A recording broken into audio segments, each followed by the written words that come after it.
আসসালামু আলাইকুম। আমরা এখন দেখব কম্বাইন্ড 5 ব্যাংক এবং ফিনান্সিয়াল ইনস্টিটিউট অফিসার পরীক্ষার লিখিত অংশের গণিত সমাধান। অঙ্ক শুরু হবে 6 এর এ নাম্বার অঙ্ক দিয়ে। 6 এর এ নাম্বার অঙ্ক ছিল এ কার ওনার্স বাইস পেট্রোল এট টাকা 75, টাকা 80 and টাকা 85 per liter for 3 consecutive years.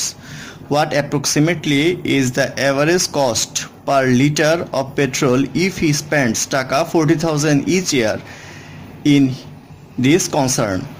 অর্থাৎ একজন গাড়ির মালিক, সে 75 টাকা, 80 টাকা এবং 85 টাকা পার লিটার পরপর 3 বছর পেট্রোল কিনেন এবং প্রতি বছর তার অ্যাভারেজ যে খরচ পেট্রোলের পিছনে সেটা হচ্ছে 40,000 টাকা। এখন জিজ্ঞাসা করা হয়েছে যে তার অ্যাভারেজ পেট্রোলের কস্ট কত পার লিটার, সেটা জানতে চাওয়া হয়েছে।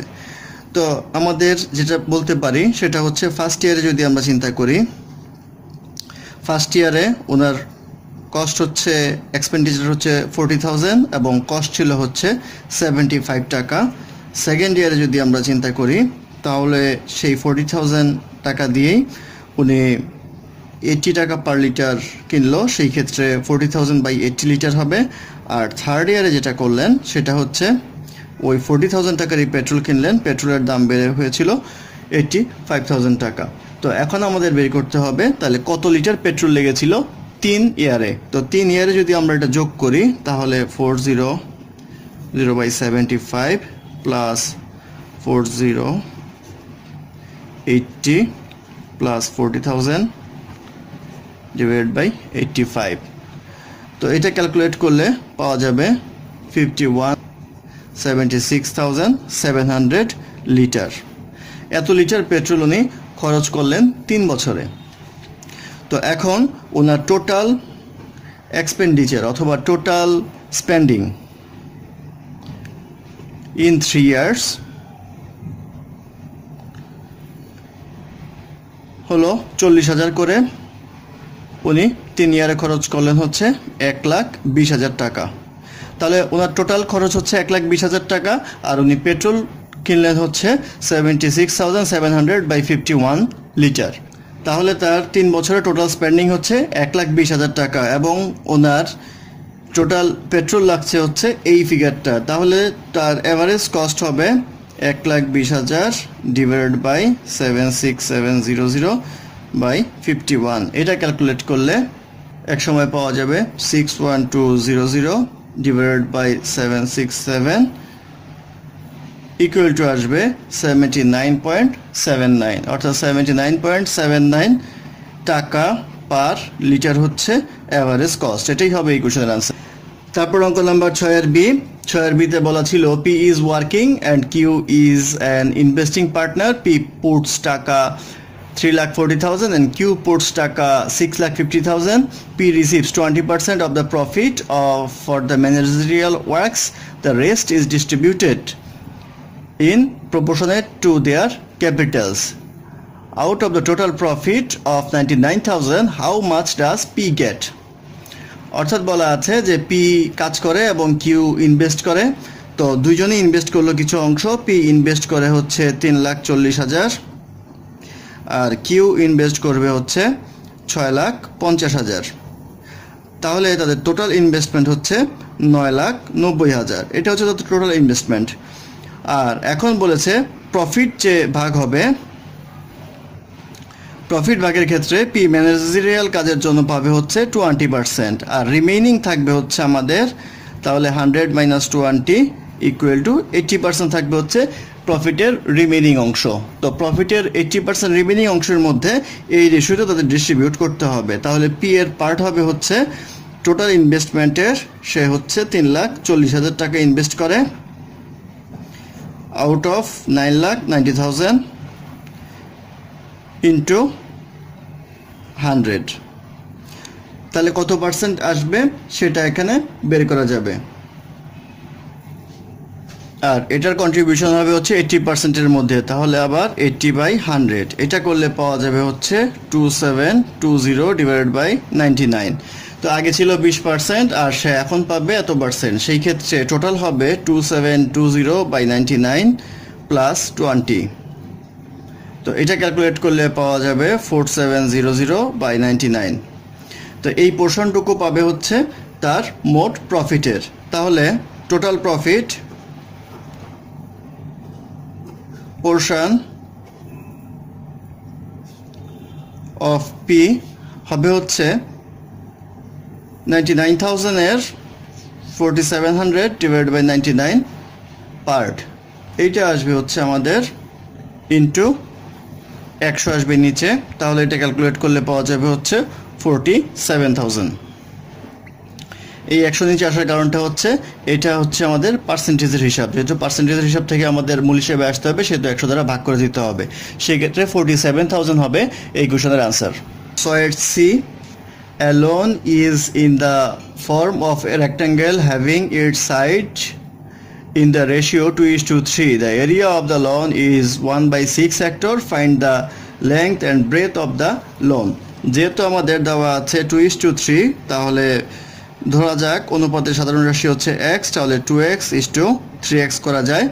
তাহলে আমাদের উইডথ অথবা ব্রেথ হবে আমাদের 2x আর লেংথ হবে 3x। তাহলে এটার এরিয়া কত হবে? এরিয়া হবে 2x × 3x = 6x²। আর আমাদের প্রশ্নে বলা আছে যে এটার এরিয়া হচ্ছে 1/6 হেক্টর, অর্থাৎ 6x² = 1/6 হেক্টর। তো 1/6 হেক্টর মানে হচ্ছে 1/6 10,000 বর্গমিটারে 1 হেক্টর, তাহলে এটা করলেই হবে। তাহলে x² = 10,000 ডিভাইডেড বাই 6 × 6, এই 6টা নিচে চলে আসলো। তাহলে এটা করলে পাওয়া যাবে হচ্ছে 2500/9, বা যদি বর্গমূল করি x = পাওয়া যাবে 50/3। এখন আমাদের বের করতে বলা হয়েছে লেংথ এবং ব্রেথ হচ্ছে আমাদের 2x, তাহলে 2 × 50/3 = আসবে 100/3। আর লেংথ যদি বের করতে বলা হয় তাহলে আসবে 3x 3 × 50/3 = আসবে হচ্ছে 50 metre.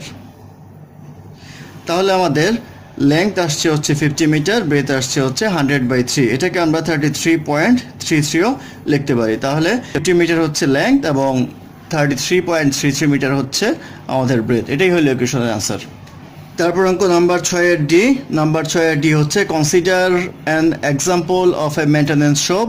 The arrival time of tools at the shop are exponential with an average time of 10 minutes. The length of the service time is assumed to be exponentially distributed with the mean of 6 minutes. Estimate the fraction of the day that a operator will be idle. অর্থাৎ বলা আছে যে arrival time হচ্ছে 10 minute average টাইমটা, আর তার service time যেটা আছে সেটা হচ্ছে 6 মিনিট। এটা কস্ট অ্যাকাউন্টিংয়ের অঙ্ক, সেই ক্ষেত্রে আমাদের একটা সূত্র অ্যাপ্লাই করতে হবে। সূত্রটা আমরা একটু পরে দেখছি, আগে আমাদের যা বের করতে হবে সেটা বের করে নিই।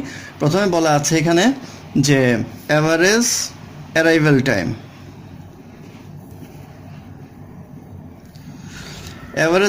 টাইম হচ্ছে আমাদের 10 মিনিট। তাহলে কয়টা কাজ আমাদের আসে? আমাদের আসবে হচ্ছে 60/10 = 6 পার আওয়ার, এইটা আসবে।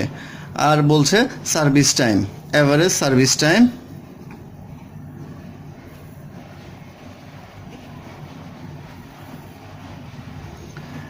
সার্ভিস টাইম হচ্ছে আমাদের 6 মিনিট। তাহলে এটা আমাদের আসবে হচ্ছে 60 মিনিটে হচ্ছে 6টা করে 6 মিনিট পর আসলে এটা আসবে হচ্ছে 10 পার আওয়ার। তো এটা হচ্ছে average arrival rate.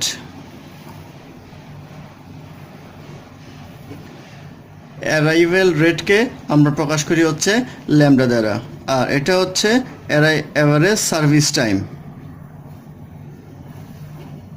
Service rate,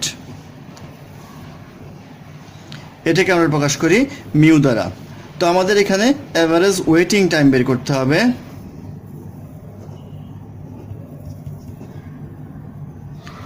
অথবা এটাকে বলবো আমরা আইডল টাইম, ইকুয়াল টু হচ্ছে lambda by mu minus lambda. এখন মানটা বসিয়ে দিব আমরা। ল্যামডা হচ্ছে 6, এখানে মিউ হচ্ছে 10, 10 minus 6 equal to 6/10 into 4 equal to আসবে আমাদের 3/20 আওয়ার, অর্থাৎ আইডিয়াল টাইম হচ্ছে 3/20 আওয়ার। এখন আমাদের যেহেতু এটা ফ্র্যাকশনে আসলো, সেহেতু আমাদের পার ডে বলুক আর পার মান্থ বলুক, সেই ক্ষেত্রে ফ্র্যাকশন এটাই থাকবে আইডিয়াল টাইমের। সেই ক্ষেত্রে আনসার হবে 3/20। তারপর অঙ্ক নাম্বার 6 এর 6 এর তে বলা আছে simplify x minus 1 divided by x square minus x minus 20 plus 4 minus x x square minus 4x minus 5। তো এটা করলে আমরা x মাইনাস 1 মিডল টার্ম করবো, 4 × 5 = 20, x square minus 5x plus 4x minus 20 plus এই প্লাসটাকে আমরা বাদ দিব, মাইনাস করে নিব, মাইনাস, তাহলে এটা উল্টে যাবে, x মাইনাস 4 আসবে, এটাকে মিডল টার্ম করলে minus 5x plus x minus 5, x minus 1, x যদি কমন নেই তাহলে x মাইনাস 5 প্লাস 4 কমন নিলে x মাইনাস 5, আর এটা x মাইনাস 4, x কমন নিলে x মাইনাস 5 প্লাস 1 কমন নিলে x minus 5, x minus 1, x minus 5, x plus 4 minus x minus 4, x minus 5, x plus 1। এখন যদি লসাগু করি তাহলে পাওয়া যাবে x minus 5 into x plus 4 x plus 1। তো এটা করলে যেহেতু দুইটা ভাগ যায়, সেহেতু x minus 1 into x plus 1 minus x minus 4 into x plus 4। এটা করলে পাওয়া যাবে a square minus b square, আর এটা করলেও পাওয়া যাবে a স্কোয়ার মাইনাস 4 স্কোয়ারকে আমরা 16 লিখতে পারি। তাহলে x minus 5 x plus 4 x plus 1। এটা করলে আসবে x minus 5 x plus 4 x plus 1, আর এটা x square minus 1 minus x square plus 16। উপরে আসবে হচ্ছে 50, নিচে আসবে হলো x minus 5 x plus 4 x plus 1। তাহলে 15/x minus 5 into x plus 4 into x plus 1, এটাই হবে এটার সিম্পলিফিকেশন মানটা। এটাই হবে ইকুয়েশনের আনসার। তারপর অঙ্ক নাম্বার 6 এর f। 6 এর f এ বলা আছে prove that the parallelogram inscribed in a circle must be a rectangle. অর্থাৎ একটা সার্কেল যদি কল্পনা করি, তার ভিতরে যদি একটা প্যারালেলোগ্রাম এঁটে যায়, তাহলে সেটা অবশ্যই একটা রেক্ট্যাঙ্গেল হবে, অর্থাৎ আয়তক্ষেত্র হবে। তো প্যারালেলোগ্রামের সূত্র হচ্ছে, এটা যদি আমরা এ ধরি, বি সি ডি। প্যারালেলোগ্রামের হিসেবে আমরা জানি বিপরীত কোণগুলি পরস্পর সমান, অর্থাৎ A B equal to DC হবে, A D equal to BC হবে, অর্থাৎ এই বাহু সমান, এই বাহু সমান, এবং বিপরীত কোণগুলি পরস্পর সমান। তাহলে বি কোণ ইকুয়াল টু ডি কোণ হবে, আর এ কোণ ইকুয়াল টু সি কোণ হবে। কিন্তু যদি আমরা জানি কোনো একটা চতুর্ভুজ একটা বৃত্তের ভিতরে অন্তর্লিখিত হয়, তাহলে তাদের বিপরীত কোণগুলি সমষ্টি 2 সমকোণ হয়। অর্থাৎ এখানে এই কোণের বিপরীত কোণ এই কোণ, অর্থাৎ কোণ বি প্লাস কোণ ডি ইকুয়াল টু 180 ডিগ্রি হবে। আবার কোণ এ প্লাস কোণ সি ইকুয়াল টু 180 ডিগ্রি হবে। এখন আগের যে শর্ত ছিল প্যারালেলোগ্রামে, সেখান থেকে দেখতে পাচ্ছি আমরা বি ইকুয়াল টু ডি, তাহলে কোণ বি, ডি এর জায়গায় কোণ বি লেখা যায় আবার, তাহলে 180 ডিগ্রি, বা 2 কোণ বি ইকুয়াল টু 180 ডিগ্রি, বা অ্যাঙ্গেল বি ইকুয়াল টু আসবে হচ্ছে 180/2 ইকুয়াল টু 90 ডিগ্রি। একইভাবে কোণ এ আর কোণ সি যদি করি, তাহলে কোণ এ কোণ সি কে লেখা যায় কোণ এ ইকুয়াল টু 180 ডিগ্রি, তাহলে 2 কোণ এ ইকুয়াল টু 180 ডিগ্রি, তাহলে কোণ এ ইকুয়াল টু আসবে হচ্ছে 90 ডিগ্রি। তাহলে এটা হচ্ছে 90 ডিগ্রি, এটাও 90 ডিগ্রি, তাহলে বিপরীত কোণগুলো 90 ডিগ্রি হবে। তো আমরা জানি যদি দুইটি বাহুর বিপরীত বাহু দুটি পরস্পর সমান হয় এবং তাদের কোণগুলি পরস্পর 90 ডিগ্রি হয়, তাহলে তাকে বলা হয় হচ্ছে রেক্ট্যাঙ্গেল। সেই ক্ষেত্রে আমরা বলতে পারি যে the parallelogram inscribed in a circle must be a rectangle, proved. তারপর অঙ্ক নাম্বার 6 এর জি। ছয়ের জিতে বলা আছে the angle of elevation of A hot air balloon climbing vertically from 25 degree to 60 degree at 10 am and at 10.02 am respectively. The point of observation of the angle of elevation is situated 30 meter away from the takeoff point. What is the upward speed meter per second assumed constant for the balloon? অর্থাৎ বেলুনের উপরের দিকের গতিবেগ কত ছিল? তো আমরা চিত্রটা আঁকি তাহলে দেখতে পারবো যে ধরে নেই এখান থেকে একটা বেলুন আপওয়ার্ড যাচ্ছে, উপরের দিকে যাচ্ছে। তো এখান থেকে 300 মিটার দূর থেকে যদি আমরা এলিভেশনটা টেস্ট করি তাহলে 25 ডিগ্রিতে ধরে নিই এটা 25 ডিগ্রি কোণে এই জায়গায় ছিল 10 am এ, আর 60 ডিগ্রি এলিভেশন যখন ছিল অর্থাৎ এটা যখন 60 ডিগ্রি ছিল তখন এখানে বাজে হচ্ছে 10টা 2 মিনিট। তাহলে এখানে টাইম ডিফারেন্সটা হচ্ছে 2 মিনিট। এখন আমাদের কথা হচ্ছে এই ডিস্টেন্সটা বের করতে হবে, এইটুক ডিস্টেন্স আবার এইটুক বের করতে হবে। তো এইটুক বের করার জন্য আমরা এই পুরোটা বের করবো একবার, ছোটোটা বের করবো একবার, তখন পুরোটা থেকে ছোটোটা বিয়োগ করে দিব। তো আমরা জানি এখানে এই হাইটটা বের করতে হবে, এই হাইটটা বের করতে হবে, অর্থাৎ এটা যদি h1 হয় আর h2 হয় তাহলে পুরো হাইট হবে h1 প্লাস h2। তো আমরা জানি tan theta equal to Bangla যদি করি আমরা তাহলে আসবে লম্ব বাই ভূমি, আর আমরা যদি লম্ব বের করি তাহলে আসবে ভূমি ইন্টু tan থিটা। লম্ব বলতে বোঝাবে এই ত্রিভুজের ক্ষেত্রে, ছোট ত্রিভুজটার ক্ষেত্রে এইটা। তাহলে লম্ব আমরা হাইট 1 ইকুয়াল টু আসবে ভূমি যেটা আছে 300, tan থিটা আসবে হচ্ছে 25 ডিগ্রি। একইভাবে h1 প্লাস h2 এটা হবে 300, এলিভেশনের যে অ্যাঙ্গেলটা সেটা হচ্ছে আমাদের 60 ডিগ্রি। তো এটা ক্যালকুলেট করলে পাওয়া যাবে হচ্ছে 139.89, আর এটা ক্যালকুলেট করলে পাওয়া যাবে 519.615। তাহলে তাদের ডিফারেন্স যেটা আসবে অর্থাৎ h2 ইকুয়াল টু হবে h1 plus h2 minus h1 equal to আসবে 519.615 মাইনাস 139.89। এটা ক্যালকুলেট করলে পাওয়া যাবে 379.725 মিটার। অর্থাৎ 10টার সময় এটা ছিল 139.89 ডিস্টেন্সে, আর 10টা 2 মিনিটে ছিল 519.615 মিটার ডিস্টেন্সে। তাহলে ডিস্টেন্সের যে পার্থক্যটা হবে সেটা হবে হচ্ছে 379.725। এখন আমাদের গতিবেগ বের করতে বলা হয়েছে, তো গতিবেগ বের করব আমরা ডিস্টেন্স বাই টাইম।